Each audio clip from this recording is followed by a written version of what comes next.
Welcome, welcome, welcome to Adventures into Reality. I am here and I am live. I have been off the air the last couple weeks, and Kathy has been trying to be here when she can. We have a little bit of an announcement. Somebody very close to the GH team, someone very, very close to my heart, for a longtime friend, Natalie, has passed on from a very, very short bout with cancer, a little less than 8 weeks from diagnosis to passing. And I want to let everyone know that the show will go on. But right now, we are going to make a presentation that says, we honor those who have passed on to the blue road of spirit. Today is going to be an open call-in reading show for anyone that would like to talk about passing of a friend, the visitations of loved ones. We are at a time of human separation of densities where the greatness of our soul lies here in the now. And in the greatness of our soul, we speak out to all those who are listening now who have lost a loved one, a mother, a father, a daughter, a lover, someone that you have met as a soul family member, someone that you know we're deeply connected to. So we ask that whoever wants to come and have a session today and come and talk, that you come from the great heart of now. Many years I have been doing radio now, reading people, doing shows on galactic history, bringing out some of the most incredible subject matters. The next year to come is going to be the year of the self-disciplined masters, the self-illuminated masters who want to stand up in these moments of now, truly be the co-creative personalities that are ready to bring self-illumination and self-light to the next level. The very nature of this radio show is going to change. And that the nature of change is about accepting the new density, the new frequency, the new understanding of how life truly is working now. What is causing the strife in our society now? We're on the verge of another election, another 4 years of nothing's going to happen. In early 2012, when I started doing radio on Wolf Spirit Radio as well as Revolution Radio. And I led an actual 13 and a half hour show on Wolf Spirit Radio that's titled Nothing is going to Happen Tomorrow. And then in 2013 and in 2014, there was another all-day webinar stating that nothing was going to happen tomorrow. And why do I keep saying nothing is going to happen tomorrow? Because nothing's going to happen until we make it happen. Something people have been hearing from me over and over and over and over again. We are the individuals of the now who choose to act in the now, to be the hyper frequency of creation, to be the super technology of communion and union. I can no longer be the silent auditor of others' fate, holding information that could drastically change and heal others if they should just become a match. A signature frequency match for self-illumination. I choose to speak in the moments of now, to co-create with my ancient illuminated self. I set down this path of self-discovery with Source millions of years ago. The illuminated masters of the past knew of our greatness to be. They set down roots as multidimensional, multifunctional, photonic beings of incarnating light, manifested now into our DNA. So the path to greatness would never be lost to the seekers of knowledge. Never be lost to the seekers of knowledge. Contemplate that. We're at the time where the seekers of knowledge are not just on radio stations. They're out there in the great world of everything. So for those of you that would like to call in, 347-688-2902, or you can contact Laura Lee Solomon on Skype. We are open for that. For the next 2 hours. I'm going to, there's our first caller, 907. Your name and where you're calling from? My name is Dawn, and I'm calling from Alaska. Hi, Dawn from Alaska. How'd you find out about the show? Actually, I've known about you for quite a while. I saw you do your Galactic historian thing with, what's his name? The 17 shows that you have online? Yeah. That'd be Lance White. Okay. Yes. That's how I first saw you. So you kind of know how this works. What do you want to talk about today? Oh gosh. Okay. I guess first I want to start with, I've been having really challenging times with the internet, and like my whole computer crashes. I feel like it's hacked. Can you see anything around that and how I might resolve that? Did you have technological issues adjusting to the 50s and the 70s and the 80s? Mm, well, when we first started, I'm very much just like to be immersed in nature. And so, like, when email first came out, I wasn't going to do email or anything. And even now, I refuse to text. I refuse to not allow something about it to hinder or block the greatness of the experience. Because once you engage your genius within it and remove all the obstacles of your unknown sides, which is knowing what it is you need to know, the job's done easy. It's just like another hike for you. Okay, so it's really not NSA hacking my computer. No. Okay. All right. And the next question I guess I have is about my book. I finished my book about 4 months ago, and I sent it to one publisher who reviewed it for quite a while, and they said, well, it doesn't quite fit our niche. And then I sent it off to 5 more publishers, and I'm still waiting on 2, and I'm wondering if you can give me any information around that. So how did you find the publishers? Well, 2 of them, I was given their names in meditation. I'd never heard of them before, and then I looked them up, and they were a pretty good match. Okay. So through meditation, you have no personal reference to them? No. Mm-mm. That is what you need to work on, is personal references. The book industry has changed so much in the last decade. And this is from my own personal experience, what goes on in the book industry. Nowadays, you can sell 4,000 copies and be on the New York Times bestseller list. 4,000, not 400,000 like it used to be. Okay. So the amount of competition that you're going through is direct recommendation, meaning you need to make relationships with the ones that have already looked at it, and have a determination if there's a process to go forward. Is it a different form of editorial process, or you looking at the project through their eyes? Now, books have been butchered this way since the dawn of editors. Let me ask this question. Why do you think you need to go to a publisher versus the age of self-publishing? Well, it's a technical issue coming at you again. Part of that, yeah. Well, and it's part of I just don't know. I know I need to get a good editor, and a good editor will know a lot of the questions I have, but it's really down to I need somebody to market for me, because marketing is not my skill. I don't like to sell myself.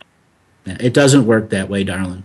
That's an illusion. No one markets for you. You have to put the input, and then they put the technical process in place. Can you see my book? Like, do you know what it's about and everything? Yeah. You're the one that's got to give them all the information that applies to their point A to point B to point C. They have a mechanical formula, and you have to fill in all the blanks for them. You see, you know the material. When you hire someone to do the marketing, are you expecting them to read every part of the material and understand it the same way you do? No. Only you can do that. So, like, real quick, this is the era the monks come out of the mountains and the masters put up sign that says open for business. And this is what you're trying to do. A master saying I'm open for business. Masters at times need to call on third density masters, such as people of marketing. For you, it is the time of oversee, educate, learn the terminology. Once you learn the terminology, you will apply your spirit to the new terminology. And in meditations, you will get great understandings and answers. You have to bring the third density experience of the master opening up the shop saying open for business to your meditation, so that it can perceive everything in your 1 degree of separation and bring the people that will be the right marketers for you so that you can lay the entire process out so they can hear it in your terminologies and market it to something that is meant for millions of people. So I got to do all this myself, kind of. Well, and make You connections. need to learn the terminology so when you speak to someone that's in marketing, you speak the same language. And then you could bring that language to your meditative process and have a greater contemplation with it, with spirit. Okay, I guess I've just got my work cut out. Any other words of advice for me? Well, I tried to. Let me help you here. I'm going through the very similar process. There's a book that could have gone to many publishers, but those publishers would want to butcher it in such a way that it wouldn't be the truth of its source. Okay. Would you accept that? Would you accept a book that was sent to a publisher that was, missing 50% of your content? Yeah, I know. How would you feel? That was the problem. Okay. That is what will happen more than likely if you go to a publisher that doesn't know you, literally know you as the person that is you. And even if I go, I'm going with some of the smaller publishers who are more open-minded to this kind of, kind of thinking, even with those smaller guys that I've gone to. You're still going to have to do radio shows to self-promote. You're still going to have to pay for your own book tours. You're still going to have to pay for the advertising in bookstores. Okay. There's a model of business there that you have to become aware of. At those middle levels, those middle-level publishers, they do not do anything to promote your book. They don't pay for you to go city to city. They don't organize any of that stuff. That's a tough truth. And I've gone through this tough truth over the last 4 years, having a variety of publishers come and ask me to do X, X, or X. And my bigger answer is no. I have a body of work that's incredibly complete already. And when I decide to do something, it will be from that process. It won't be with a big publisher. So self-publishing again. And do I need to get, because I'm exposing some powerful people, do I need to get some legal protection as well? Well, now you're at a next layer of what ceremony are you going to do to protect yourself to become public? Okay? And then what are you going to do to promote yourself once you're public? Because you don't light off one firework and then say 4th of July is over. You continue on the journey. The journey doesn't end just because you printed a book. The whole next journey is promoting the book, getting people to read it, formulating another version of it so that you can do in-person presentations with slides where people might want to pay you for it because they enjoyed the material or it teaches them something new. And I did do this past weekend, I did do a presentation and about more than, it filled the building. So, and it was really good. People understood me and they had great questions and they were really absorbing the material. So I felt like that was going in the right direction. But it's just a start. You are. You just got to see the journey different. The journey to create the book was one thing. The next journey is, how do I market it? How do I sell it? I know it's an incredibly important topic and subject, and it's got my heart, mind, and soul in it. This is where you got to turn on the ceremony and prayer to clear the frequency of what it took to create. So the new frequency of what you create in the now promotes this book with the fullness of your spirit, the same spirit that said, I'm going to write this thing. Okay. I guess I've got a lot of work to do. Take it in small steps, little small steps, small goals. Maybe put between now and the end of the year, you're going to try to do 2 more talks. Talks are really easy. You can go and use one of those call-in services, GoToMeeting.com and email invite 20 or 30 people as a practice. Give yourself 2 more opportunities before the end of the year to do that. It might really help you see what marketing is, or how to, formulate what you would say when you have when you have somebody that's going to do the marketing for your website and all that other stuff. Okay, and I'm starting to do that now. I'm learning WordPress. I'm not completely technologically. Okay. So there's a name I would like you to look up, and the name is Brendan Bouchard. Now, he is an email marketing expert guru and self-help field.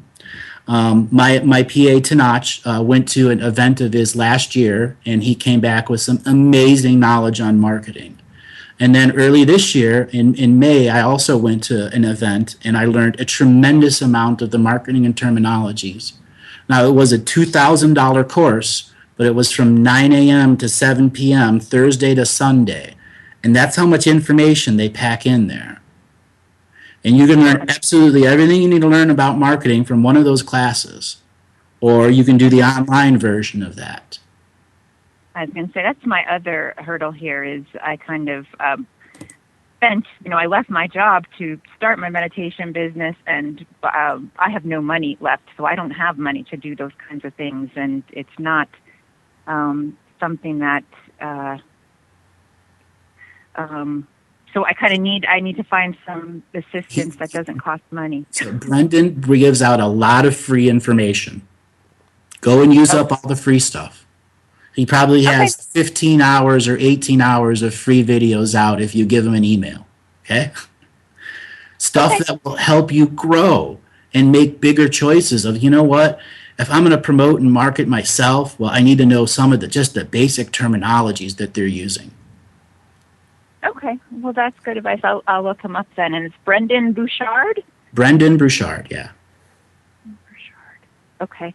And one last question. This is just kind of a general question about polarity consciousness versus unity consciousness. Shoot, how do you want to phrase the question? Okay, I'm wondering, because you hear a lot of people talk about the law of attraction, and when you're in polarity consciousness, I believe it works one way, and when people are in unity consciousness, it works another way because you're creating for the whole instead of the self. Is this true? It is almost true. So when you're an individual, before you become part of a collective, there's a series of choice points that allows you to go from third density to fourth density. As the third density being chooses to be more aware of their non-duality, non-hierarchical order, the collective becomes the next set of obvious choices in the journey of consciousness. But the I am still continues another journey. So just as we perceive our dreaming world as separate or in duality, as one goes into fourth density, there's a different form of non-duality, where the living dream allows you to be many forms at once. And one of those forms is in unity, but is not in unity with everything else. It is the piece of the avatar that is in unity that makes the avatar grounded in a 700, 900, or 1,000-year life projection cycle, from third to fourth to fifth density. So unity is something we experience in the dream, and it'll inevitably manifest beyond the dream side as we walk the living dream, as we dance the dream. Me dreaming you, you dreaming me, somebody else dreaming this whole thing up, until we finally understand the piece of unity is how we returned to source when we lost source as a perception when our sovereignty was challenged. We chose that process. All right, that is our music, and when we come back from the break, I'll do a little bit more on collective and unity consciousness. And welcome back, everyone. Caller, are you still there? Yes, I am. So we were talking about the collective and unity consciousness, and I was describing the process between third and fourth density. And as we begin to accept more of fourth density, more of the dream world comes through, and there's a part of us that's in unity because the planet we are on is also sharing an individual bubble of unity with us. So it is a set of choice points that allow the greater avatar to evolve and the I am to evolve with the avatar. Does that make sense? Yeah, I'm sure I'll listen to the material again and get more out of it, but yeah, I understand what you're saying. Okay. Do you have any other questions on the collective or unity you wanted to ask?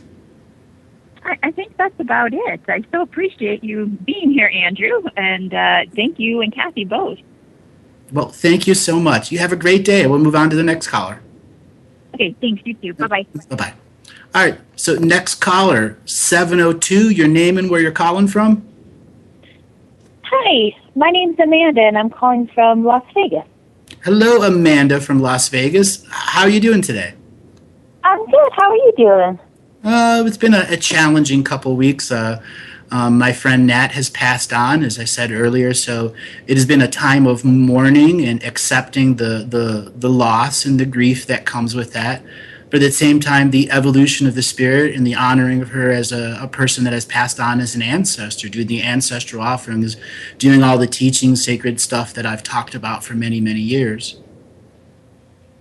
Yes, I heard that. I'm so sorry to hear that. I've watched some of the shows that you've done with her in the past, and a big loss. I'm so sorry to Huge hear loss. that. Yeah, she was a larger than life personality. I will say that. Mhm. And I'm so blessed to have met her and spent time with her. In the almost 4 years that I've known her, we've probably spent 10 years of lifetime. Oh, Yeah. And we spoke a different language, literally, when we were together and doing the creative stuff that we do and the ceremonial stuff, because it was, like soul brother, soul sister. yeah, having that kind of more unique and deep connection. Yeah, yeah.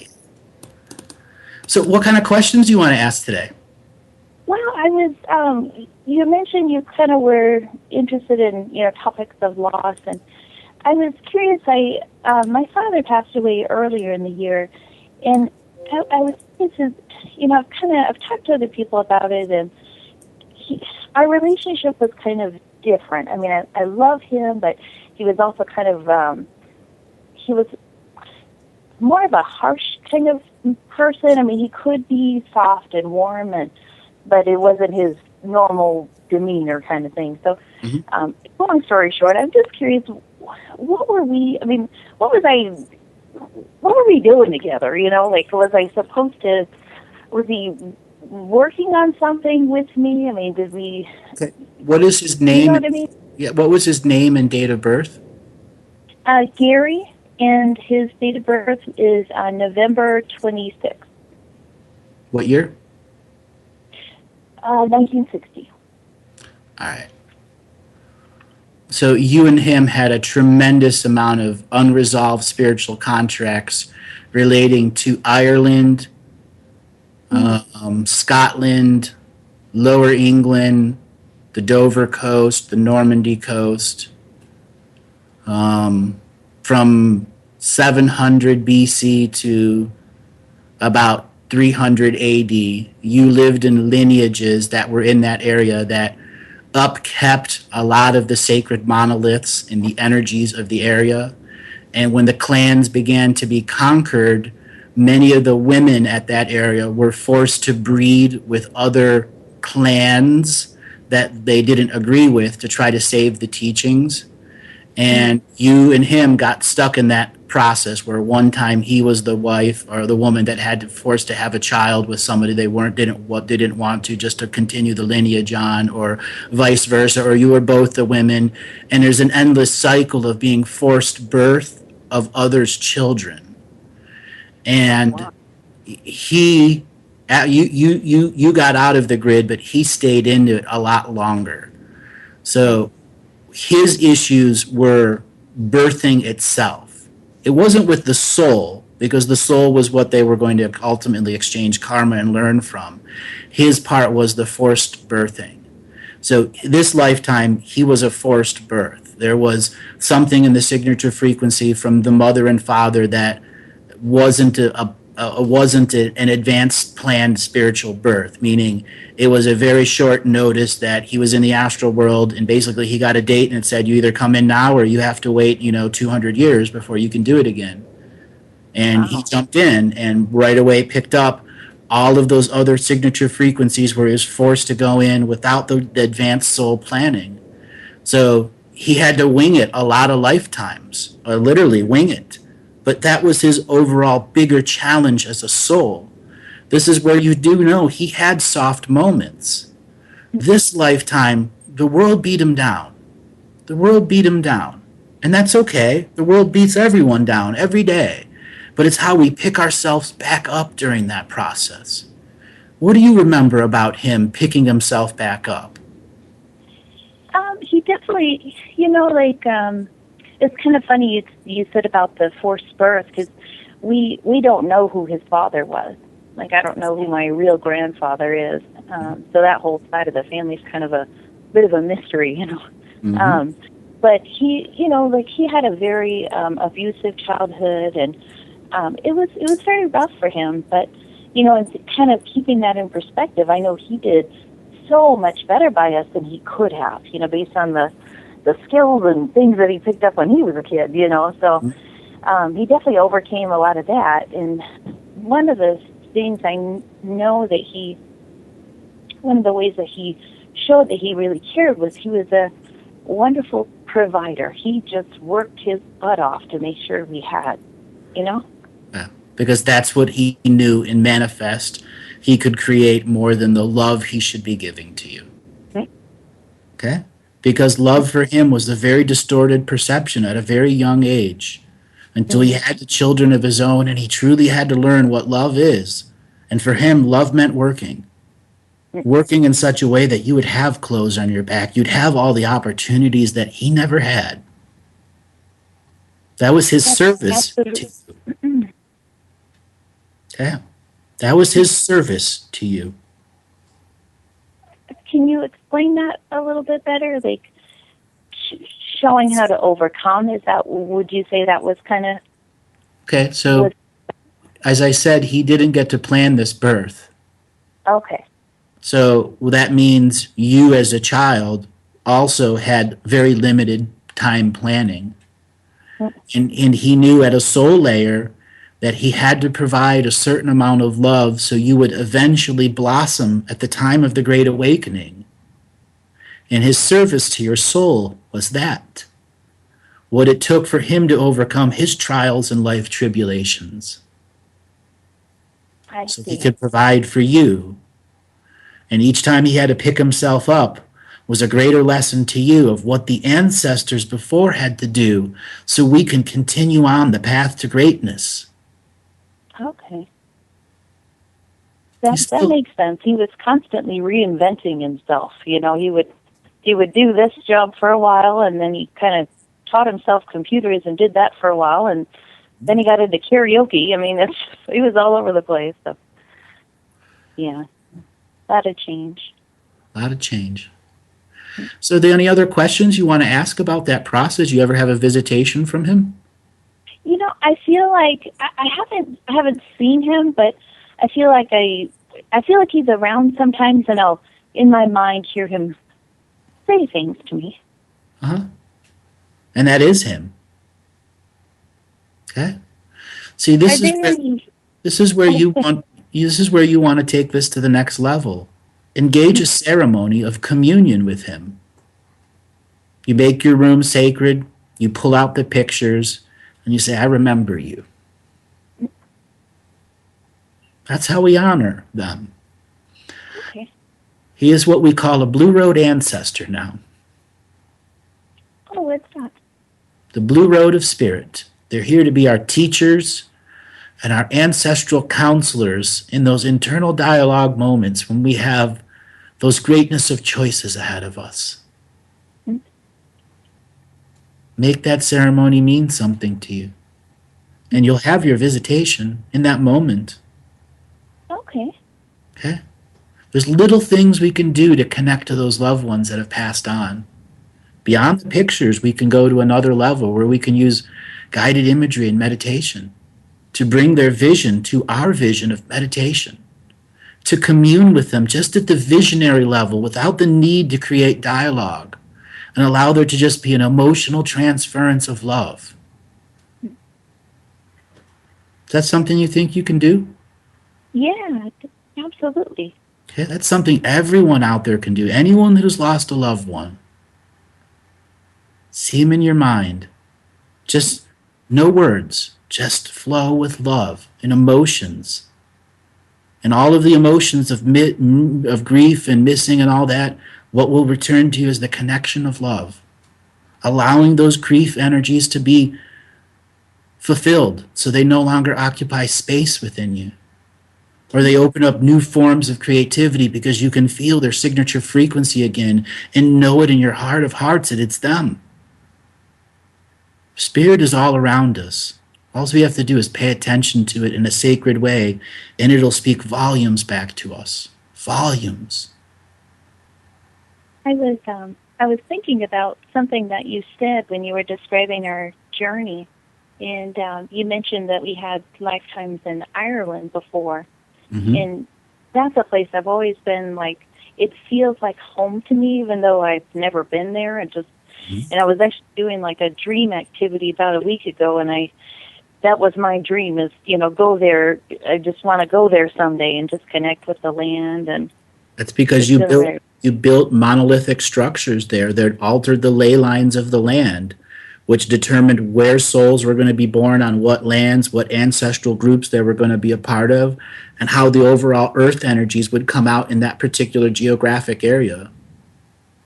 Very integral into the foundational creation process. So yeah, that place is home for you, as well as Scotland, as well as London, as well as the Normandy coast. You are one of the 10,000 that put together 200,000 sacred geometry structures, tended them for thousands of lifetimes in a row. Wow. Protected them in time and space when reality hijackers were coming and trying to steal the sacred objects off the surface of our world. You spent thousands of years in the astral world traveling through time, preventing sacred objects from being hijacked or destroyed. So yeah, that is your home. That is the stuff in your backyard you made. That's so cool. That's so neat. So that would be a good place to visit, to reconnect to then. Yes. And it's about understanding the journey there, the journey of vision. All that vision that has led you to this point where, hey, maybe it's time that I start putting some focus on a point in the future and allow my spirit to dream with it, to have an opening ceremony of dreaming space that says, hey, self, I want to go there. I want to experience. I now set down this sacred framework so my spirit in dream time may travel there and bring me back all of the dream logs and the travel locations, the places my spirit must go and see. I'll have to start working on that. Yeah. Make it a sacred journey. Yeah. We are the times where the monks come out of the mountains and the masters put up the signs that says open for business. And as the monks come out of the mountains, they're going to realize the world has changed and they want to travel from place to place to place. Where are you? Are you the monk coming out of the mountain, or are you the master putting up the sign saying open for business? I don't know. I feel like I'm so... I don't know. I don't know what I have to offer. I don't know if that makes sense. I feel like I'm still trying to figure out who I'm going to be, Mm-hmm. Trying to figure out what I have to offer the world, I guess. You have plenty to offer the world. It's a matter of choice. You have love. You have divine feminine that could emanate in such a way that people could feel it when you walk in the room. You have prayer. You have the ability to pray for this world. You have an unlimited set of choices as the divine feminine manifested in the now. Every time you ever have a menstrual cycle is a spiritual, mystical experience waiting for you. If you should just recall the energy of the last month, week, year, to once again return it to the sacred womb so you can dream in your own womb. That is something women have that is completely different than all men. When they go to a dream space in their heart, in their dreaming body, they also have a secondary dreaming space in their own womb, where their own fullness of consciousness now can go into the womb and connect into what's known as the dream cave or the dream lodge. Men don't have that. That's why they seek the women to have that deep connection during that time.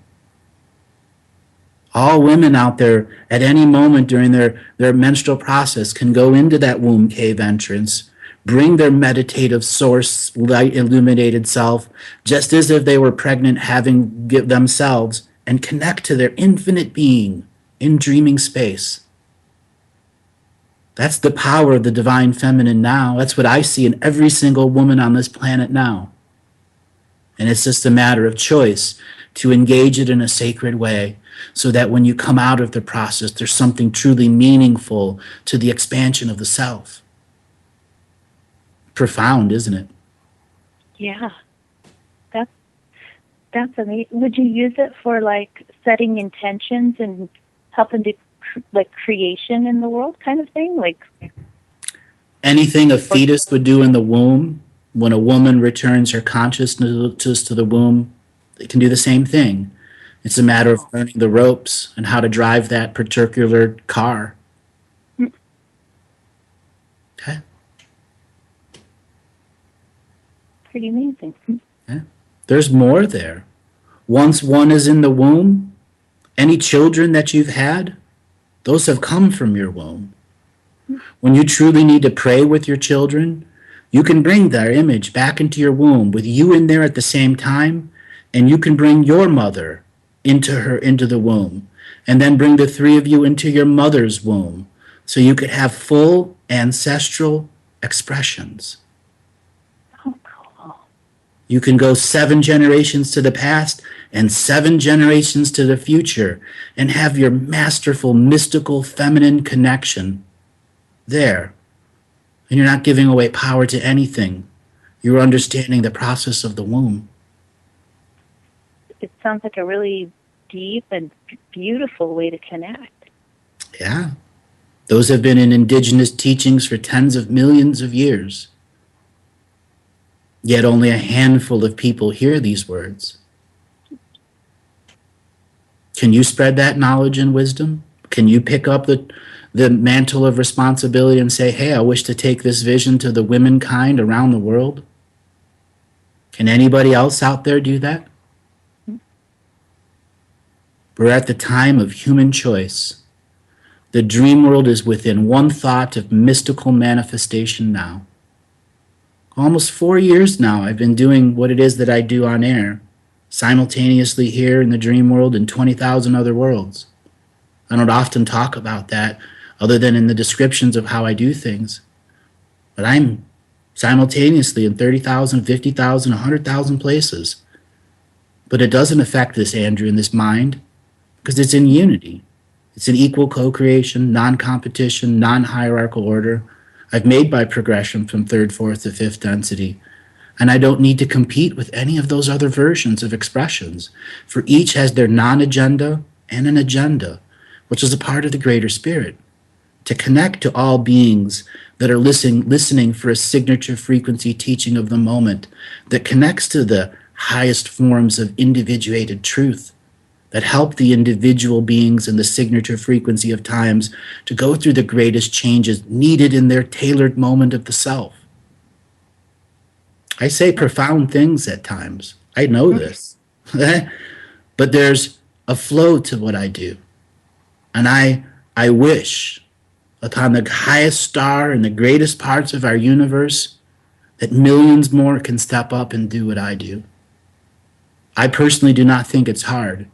It just takes engaging the sacred discipline in such a way that you bring the sacred honor to yourself so you can raise your frequency to the highest and learn to build the spiritual muscles and to not take on the debt of others. Continue to heal and nurture yourself. That's all it takes to do what I do. When I learned the teachings of the womb, I found myself going into every womb I had ever been in. And understanding that's its own collective consciousness versions of Andrew or every other I am that was born. And all my future versions of myself.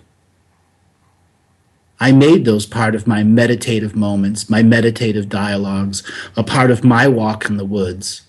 The first hour was the 7 previous generations. The second hour was the 7 future generations.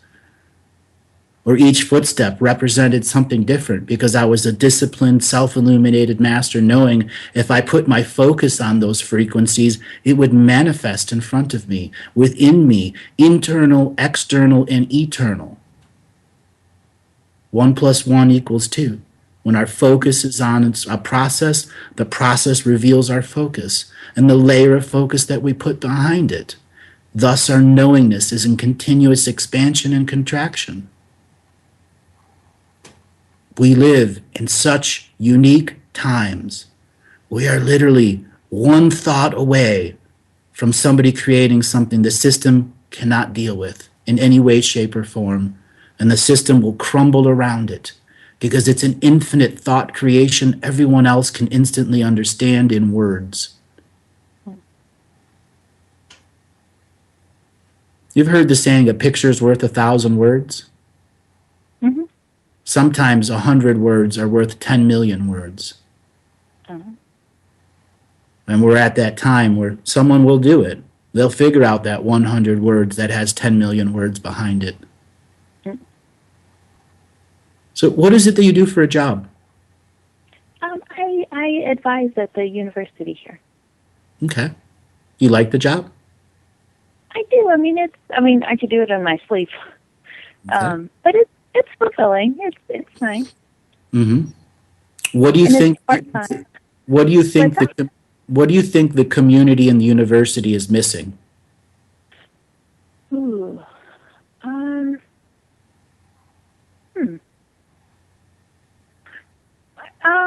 Well, everything comes from a logical, hard logical standpoint. Mm-hmm. Maybe missing out some of the feeling side. I don't know. How do I describe that?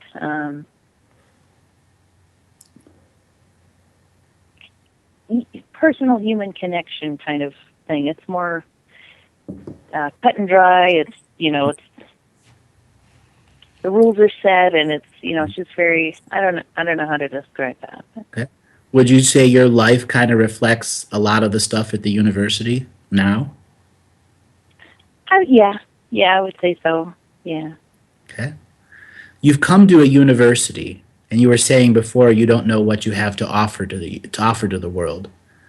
I think you do. I just think you're not self-confident in it just yet.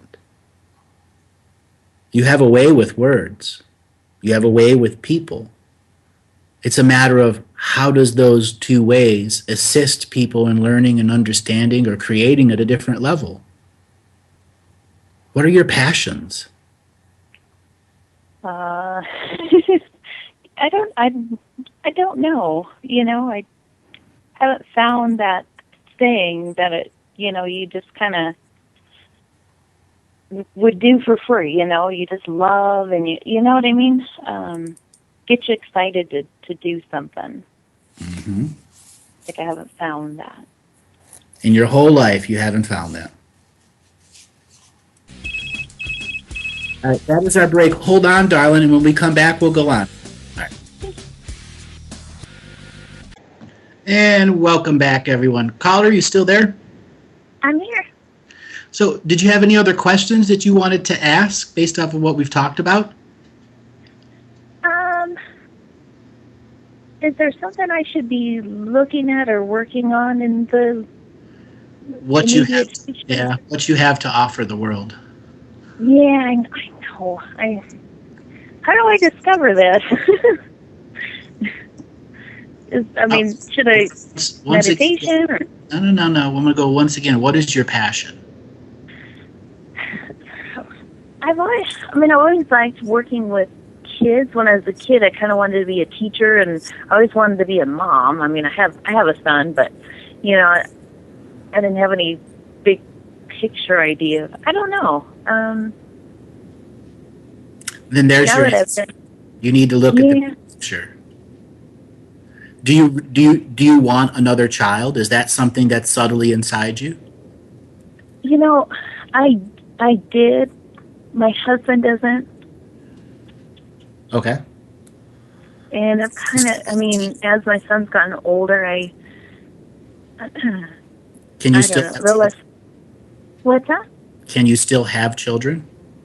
I can, yeah. Well, then maybe you need to bring that subject back up with your husband. He doesn't want another child. Well, what does that present to the soul that's trying to figure out the bigger picture? Yeah. Okay. There's some hard questions that you can ask where you can take those concepts I told you about the fetus in the womb, where you put your mind, your soul, your heart back into your own womb and you give birth to yourself. The new you, the new person that's going to step forth in her power of the now. Connected to her sacred feminine, the ability to love all, to be infinite wisdom, infinite forgiveness, to be the woman of great peace. Peace inside her soul, and can exude that energy connected to her sacred feminine, who made a choice to use sacred discipline to rebirth herself. That sounds like a really amazing process. I think, yeah. Okay? I will definitely try that. All you got to do is make it sacred. So it's not about the husband and it's not about the child anymore. It's about you birthing yourself. You have a great amount to offer the world. You just got to choose to offer it. There will always be people there needing wisdom, needing love, needing the human touch to help them get through the harsh moments. We can affect people on the mass scale or deeply interpersonal on the touch level. Okay. You'd be surprised what a hug can do. Or just looking at someone in the eyes. What does love really mean to you? I would say just connecting with another person. I mean, showing that you care, that you, kind of a deeper personal connection. Okay. When did you know you were in love?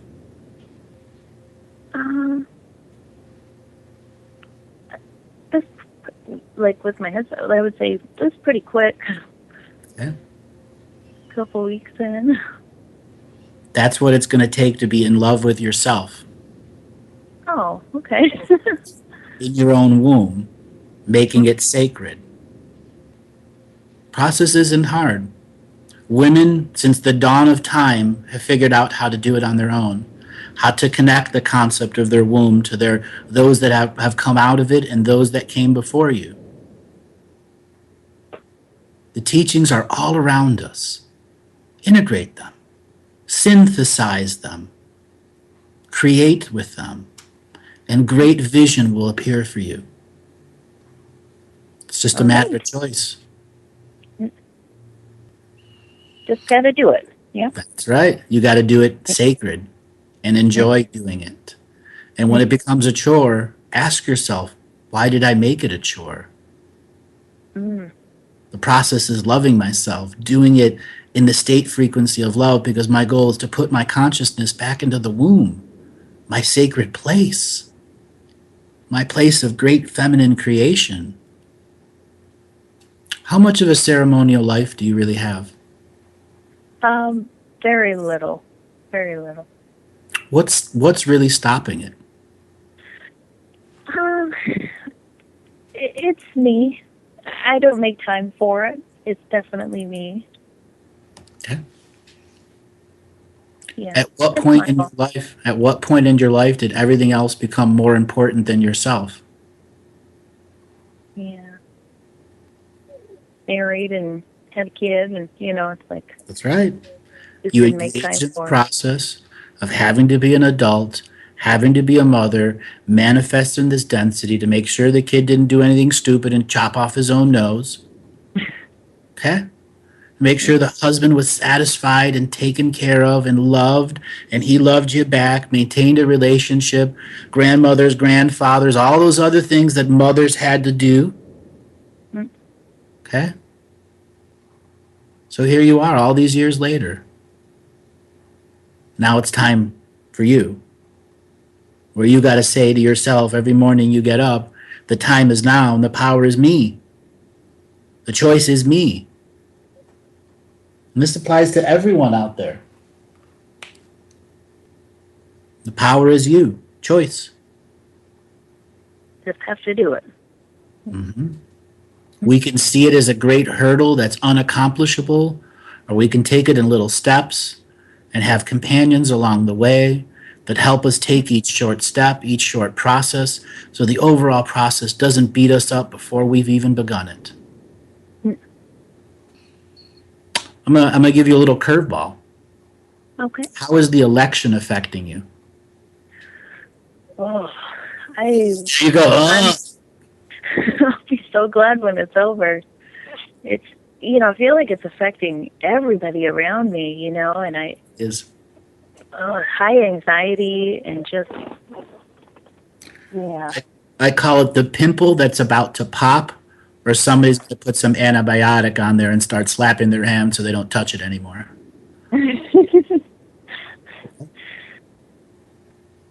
It's affecting everyone. Yeah. I'd like for you over the next couple days to truly see how you can clear the energy frequencies of the election from your home, from your bedroom. Okay? It's important that you try so that you can feel life again without that cloud that's been around for 18 months. Constantly everything's frequency, creating distraction. Yeah. That's a really good process. All that politics takes away from inner time with ourselves. I don't even seek it out. I ignore it for the most part. But it is in your face every time you step out the door or put the radio or whatever on it. Yeah. I can tell you, after the election, it's going to still go and go and go. That pimple's not going to pop. It's going to get bigger and bigger and bigger and bigger and bigger until people pay attention to it, until it suddenly pops and spreads all over everyone that's watching. Ah. And then they're going to give us a sequel, and they're going to start all over. Because it's going to be 4 more years of nothing happening. Yeah. That's the sucky part. Yeah. Did we as individual people of this world change our electoral process so it cannot be created in this way? No, we didn't. We're still voting for the lesser of two evils. Yeah. Why cannot we have a good person in there? Right. Someone ethical and smart, intelligent, Well, it's not about ethical. What about a being of love? Right. Exactly. Of greatness of heart that can truly make deep connections to world leaders. Absolutely. Yep. We're choosing a political elite class that truly never represent us. There are 505 members of Congress and Senate. There are 380 million people. There's no way 505 represent 380 million. Even if there were 18 million or 20 million representatives, we still wouldn't have equal representation. With that knowledge is what you begin to break contracts, vows, and spiritual agreements with that system of political elite class being able to declare who shall lead us in hierarchical order. That's the most ancient of programming that's been around since the dawn of the human change. So are there any other questions that you want to ask?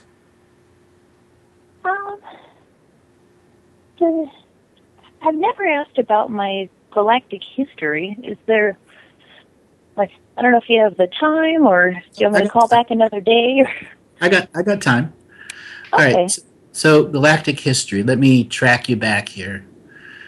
So your first immigration to Earth, you were Ivoran, which is a offshoot of a larger sized human species that has wings, energetic wings, not physical wings. Like, think of what a butterfly's wings are like, and they would be energetic representations. That's what allows you to move through the dimensions in space on the Ivoran homeworld. They are innately an anti-gravitic-based species, so flight for them is simplistic. Highly telepathic species. They're a telepathic scent-based species, so they can leave an entire encodement of who they are in a scent, and that's the way they communicate to other beings through a psychic scent. They can emit a physical pheromone that has millions of translated words behind it to those that understand the scent gland that's creating that, because each scent gland is like a different voice box for them. So Cool. imagine having 20 voice boxes. You can harmonize and create great forms of intricate language. You made me think of something. When I was a kid, I used to think that I could float, like not really fly so much as just float. That was innate in you.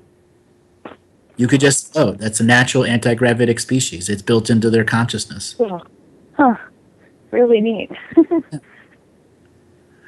right, Is that possible for humanity here? Absolutely, 100%. It just takes focus, effort, sacred discipline, and an expansion of knowingness of why you are doing it without an expectation to prove to anyone else you're doing it. Any of the skills. Cool. That's cool. All right, darling, I'm going to let you go and move on to the next caller. Thank you so much for calling in.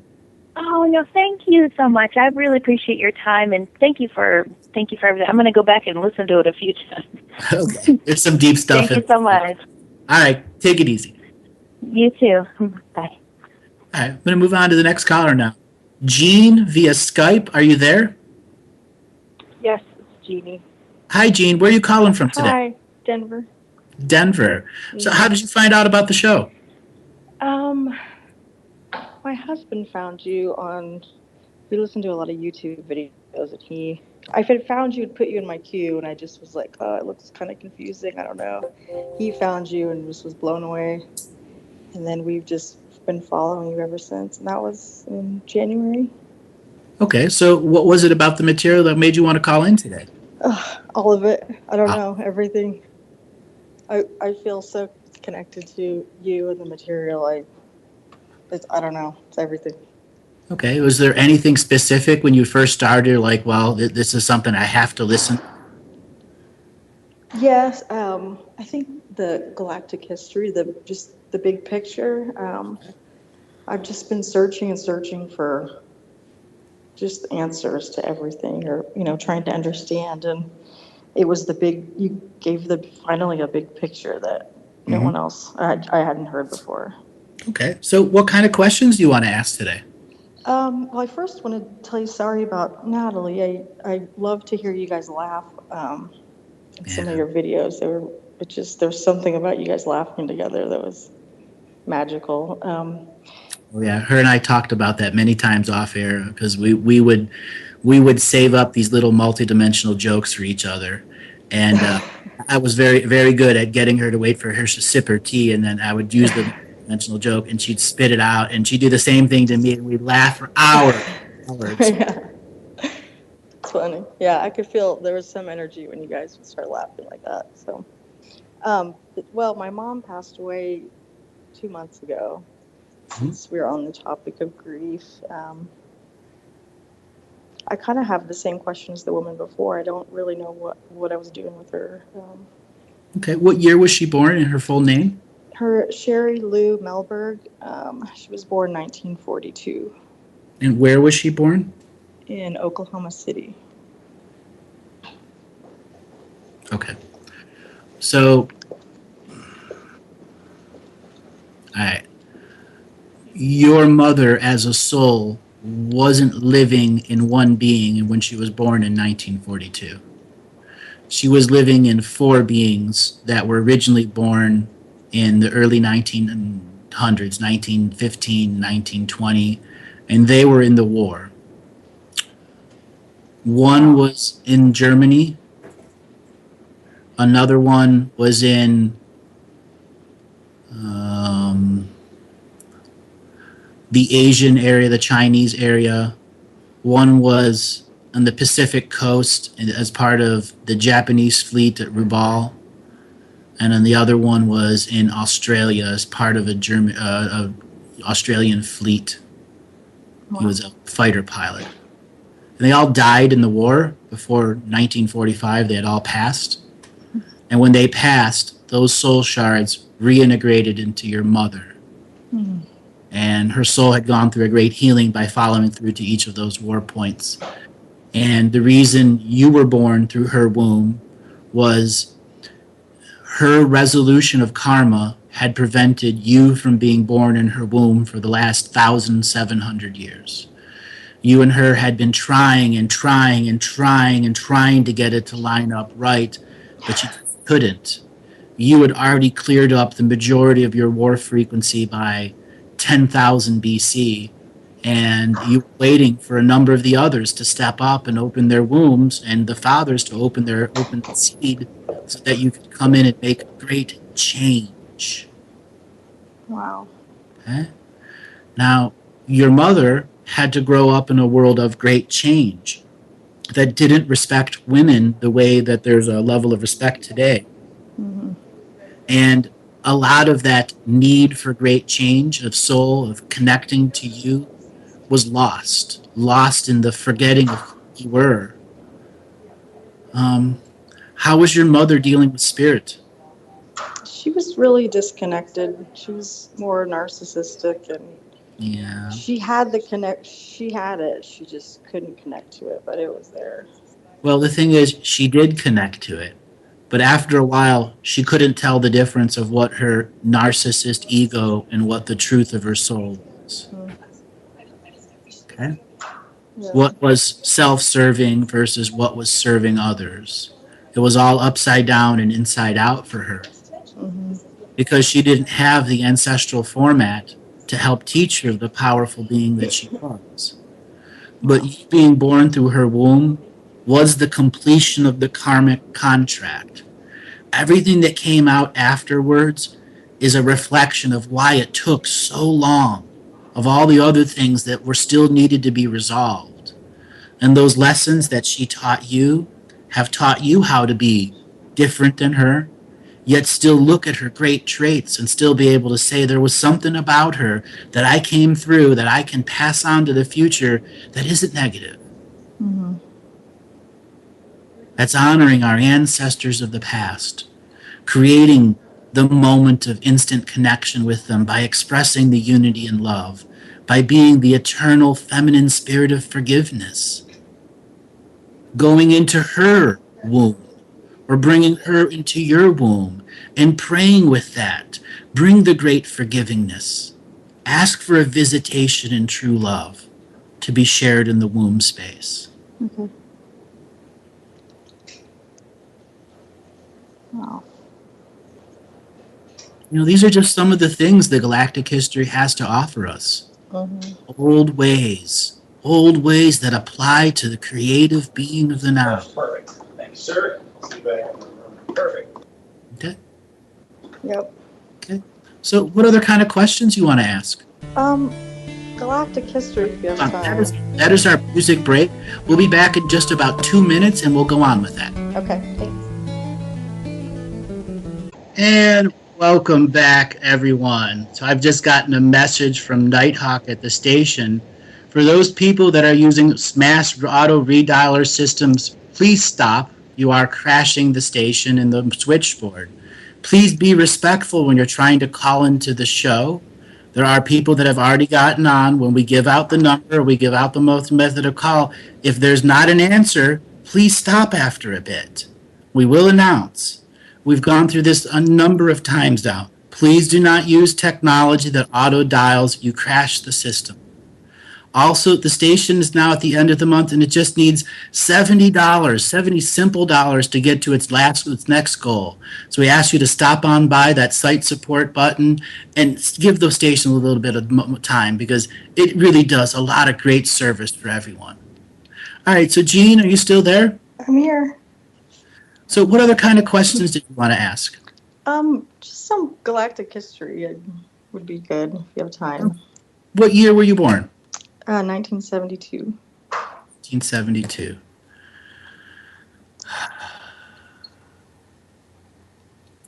Do you know about complications at your birth? Yes. So what do you know about them? I know the umbilical cord was around my neck.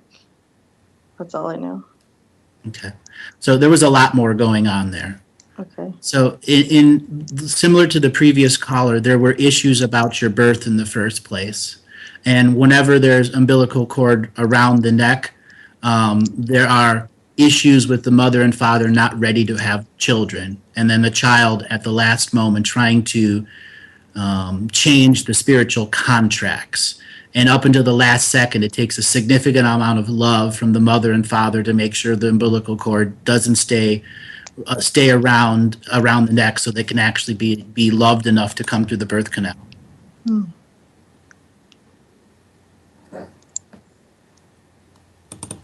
So that has greatly affected a big part of you.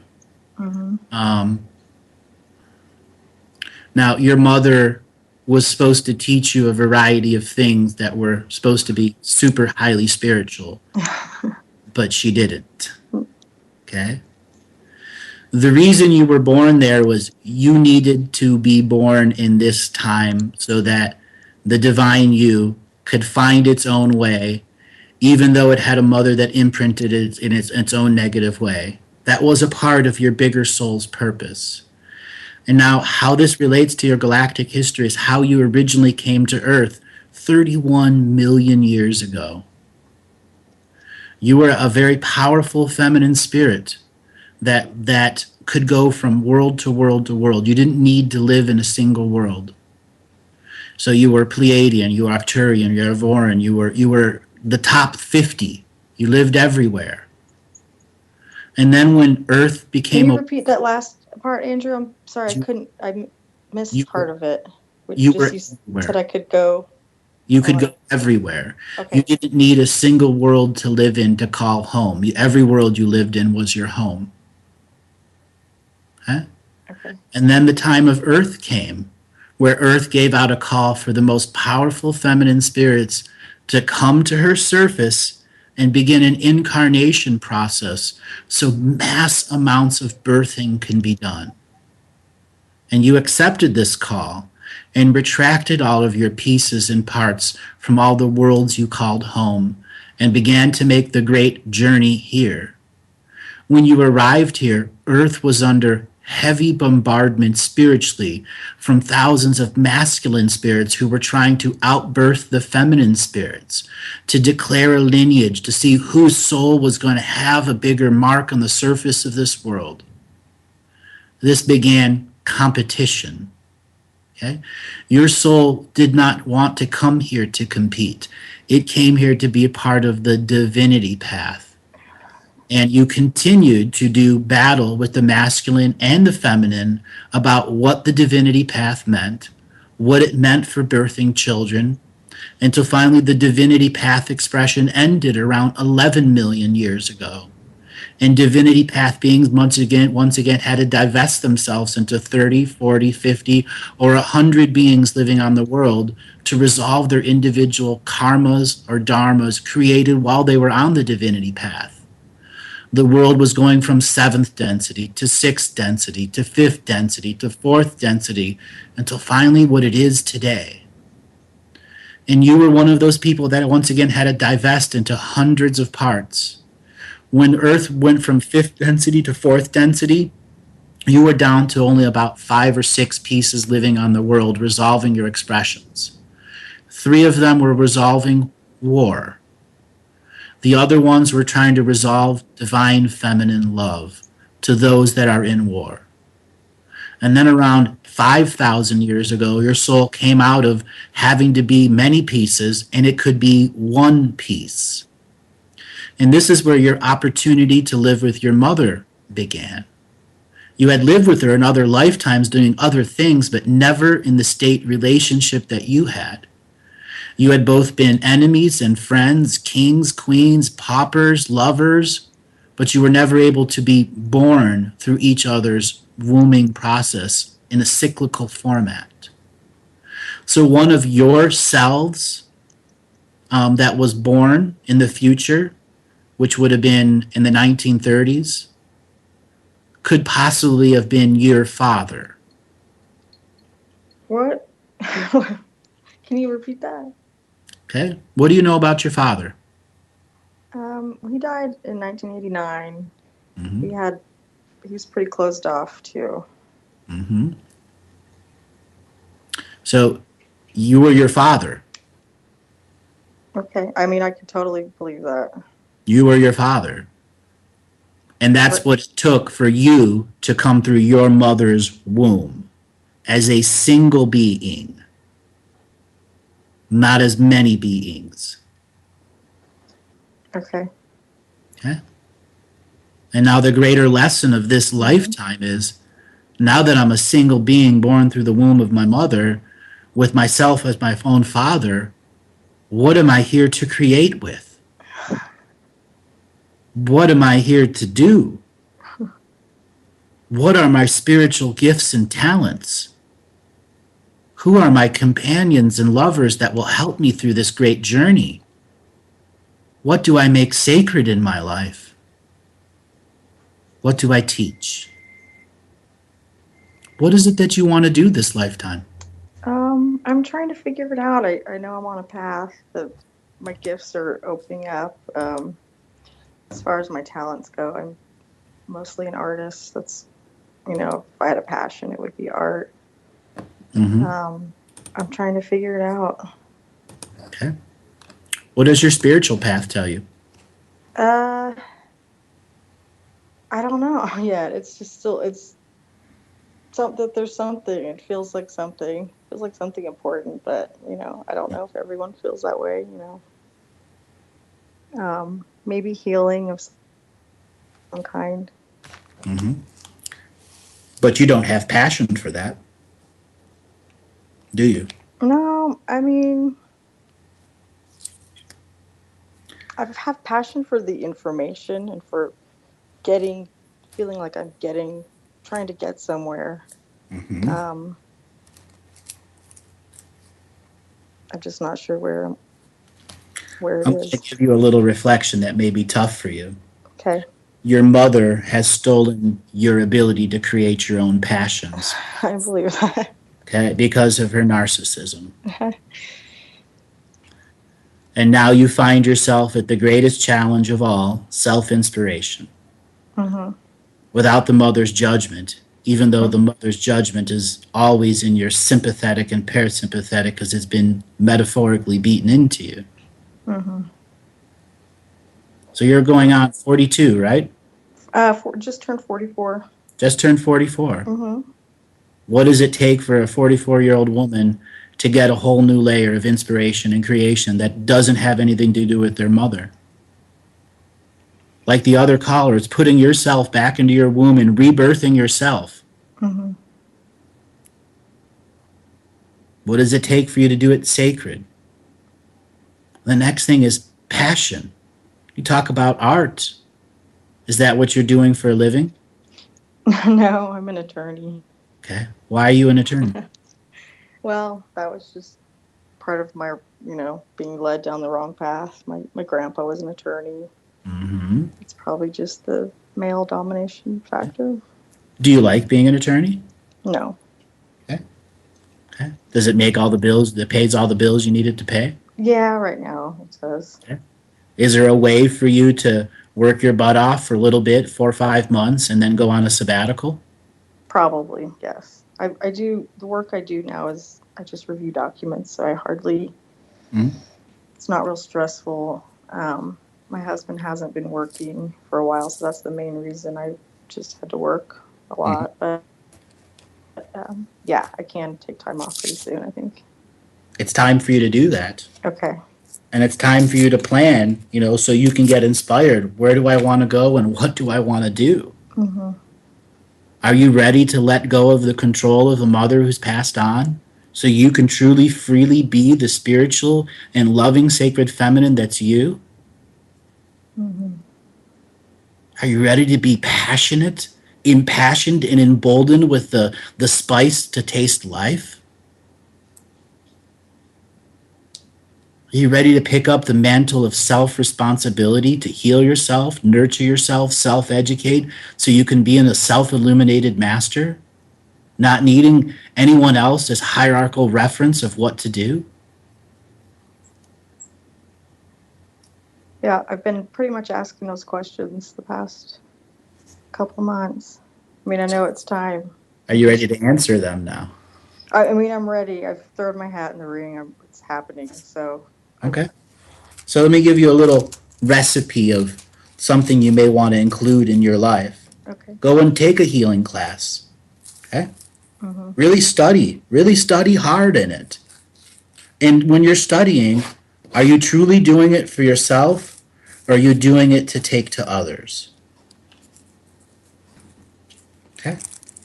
You can go and find a one weekend class. There's thousands of different healing classes that are. It doesn't matter what it is. Okay? Just go do it. Okay? Find a group that does meditations. Find a group for you to get out and share that other side with. Make them a part of your social circle.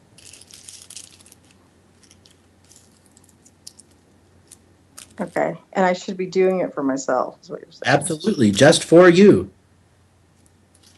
Are you doing it for your husband?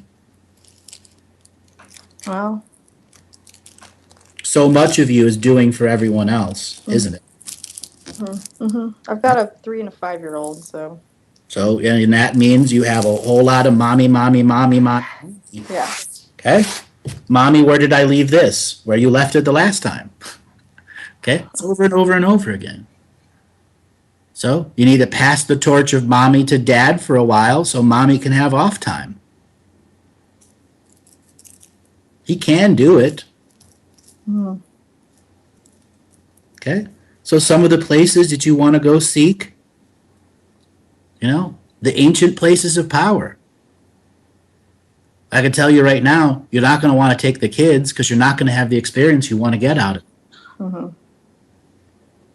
Do you want to take your husband with you? Those are the hardest questions to figure out before inspiration comes into you. If you can accept that he can either come with me and share in the experience, or he's not going to come with me because he will dampen my experience. Those are the self-empowering choices you need to begin to make. Okay, I know. Okay? Does your husband have a spiritual life? Yep, he does. He kind of woke up real quick. So, yeah, I think he's, well, you were talking, I was listening to you earlier about a family with a curse, with a crest. His family has a crest, and so, I don't know, there's a battle there. There's a battle. Does he do his own self-practice? No. So then he really isn't spiritual. Yeah, I guess not. I mean, he is at least open to the concepts and very interested. But this is where you've been covering up for him. Okay? How spiritual are you compared to him? Yeah, I see. Okay?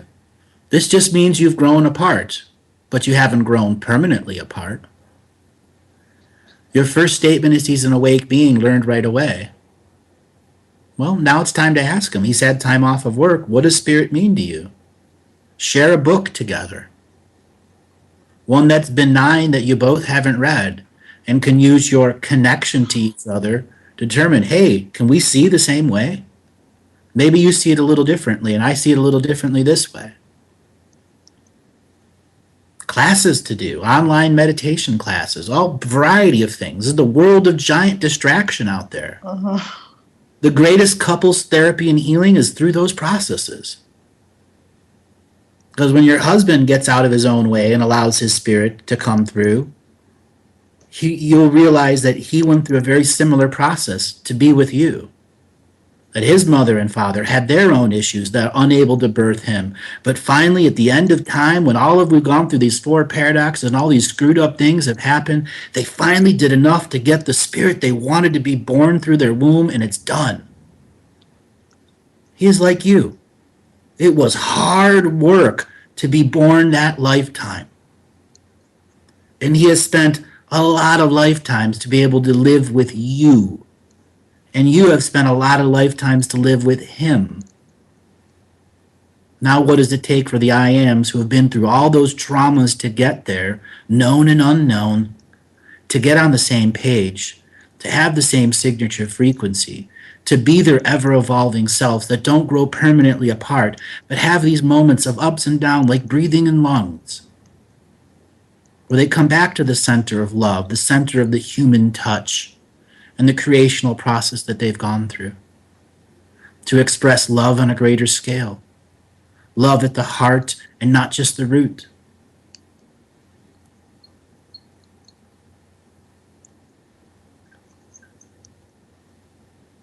Could you ever see yourself doing ayahuasca ceremony? Yeah, I've always wanted to, or recently wanted to, yeah. What's held you back? Well, we haven't had money. We have some money now, and then I just haven't researched it, and I don't, I just was waiting. I don't know. All right. If you don't know someone that you recommend. Everyone has to find that process on their own. Okay. Okay. But don't be surprised if it actually goes on right around you when you actually open up the search process. Okay. So you think it's a good idea. I think it's something you need to explore and come to that moment of choice. Okay. Great choice. Okay? This is what you're faced with. Choice after choice after choice after choice. Fair enough. Choice to self-empower or choice to self-disempower. That's the state of polarity the world is in right now. Mm-hmm. You're either being empowered or disempowered. There's no middle ground. Mm-hmm. How is the political environment affecting you?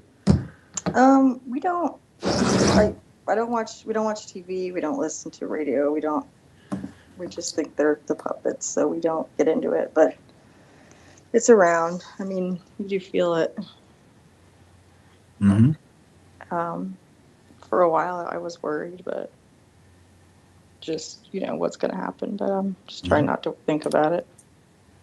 So in that trying not to think about it, it's still subtly there in everyone else around you. Yeah. What is it going to take for you to clear out everyone else's energy from your frequencies? A lot, I think. It just takes discipline. Mm-hmm. Simple discipline. You can start with an incense stick or a sage wand or your own words. Contract revocations are freely available on the website. Mm-hmm. They can empower the environment.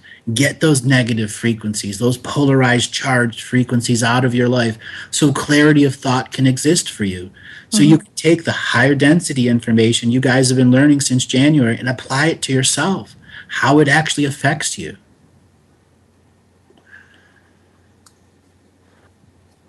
Okay. How many times have you heard me talk about ceremonial teachings? Millions.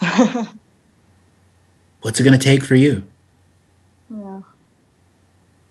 As a person, with the passing of Natalie, who's someone I hold in some of the highest regards of the ceremonial work I've done, there's a great missingness there. But in that missingness, I understand that the audience also needs to step up in their ceremonial processes. And her passing has taught me the next great lesson of what comes for this world. Inspiration, motivation to step into the ceremonial life, to challenge the dogmas and cultures of your own family members, to do what makes you feel good and right in the moment, to be able to take the higher energies and be a part of this world as a ceremonial sacred feminine. Are you ready to claim that mantle of sacred feminine responsibility? I think I'm pretty darn close. What's it take to push you over the edge? Well, I was thinking about that the other day, and I was worried it was going to have to be more pain because I don't know what's Start with holding love. me back. Start with love. Okay. Love yourself enough to give yourself the space and opportunity to do it. Love yourself enough to pick those contract revocations up. Love yourself enough to go and have a little outdoor fire. Love yourself to say, I am capable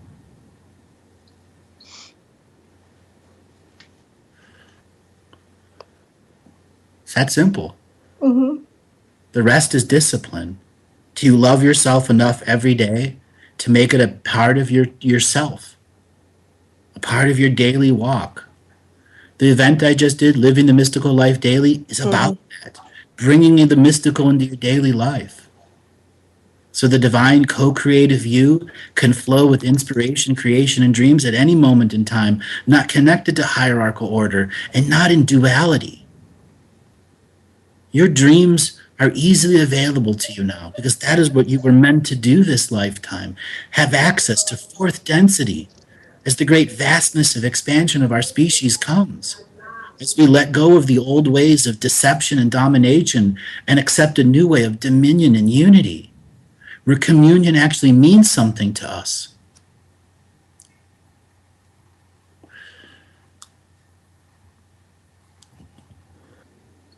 It's inspiration, darling. That's what you need.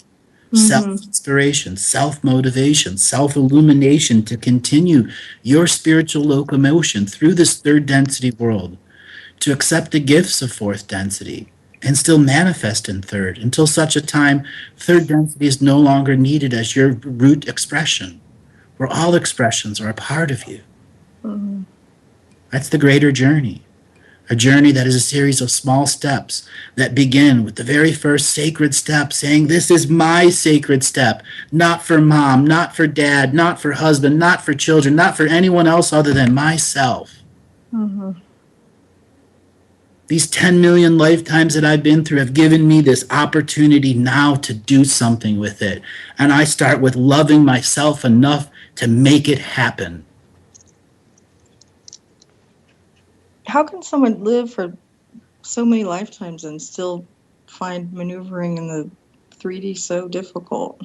Because every time we're born, we forget what we did the last lifetime. And our continued lifetimes in the now about relearning our mistakes of the past or our great victories. And we don't get the big picture. That's why when I put out Galactic History, I was helping people find the big picture that allowed them to make the leap of faith into their race amnesia, to know what was real, that somebody else had the same thing. To challenge our history and the dominators of this hierarchical order who say, vote for me because I'm the only one that can lead you. You are not responsible enough to lead yourself.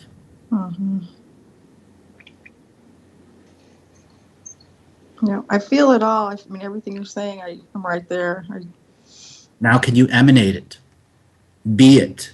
The living, breathing algorithm of self-love. Unconditional love without strings for yourself. Challenge yourself each day to cut strings off of love and see how free you really can be. Okay.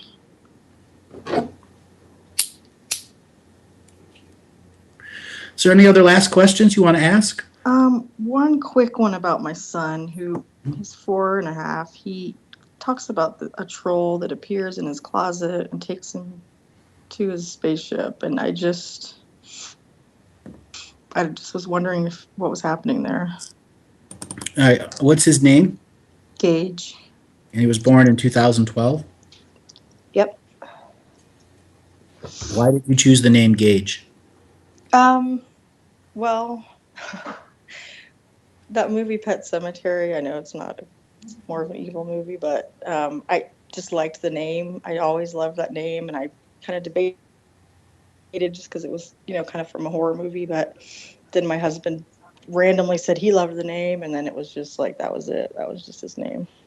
Okay. Well, there's some, like you said, some negative connotations behind there, and I think that he's picking up on it.